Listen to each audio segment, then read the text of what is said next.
maida, salt, butter, water, sugar, milk and yeast.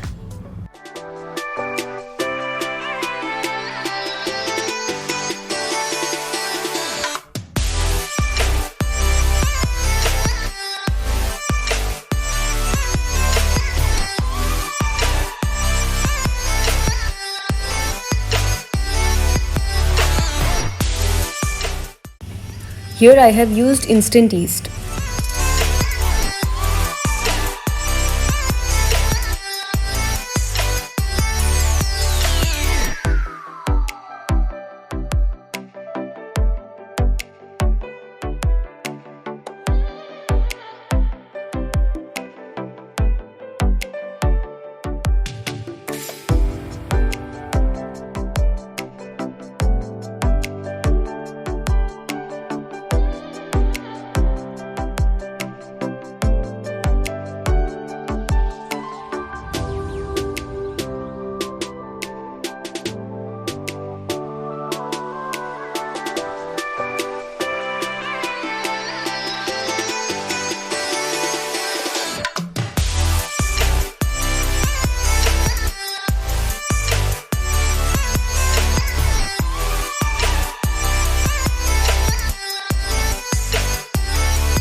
Take it out once it turns golden from both the sides.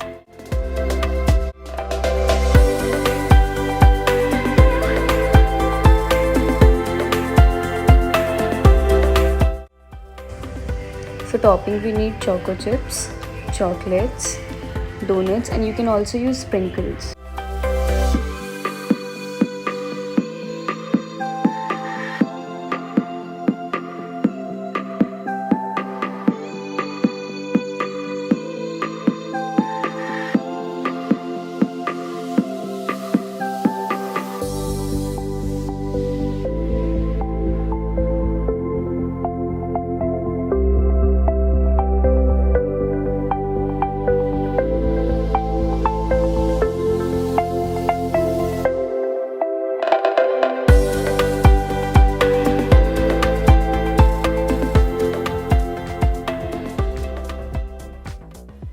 If you have any queries, comment down. I'll reply to all of them.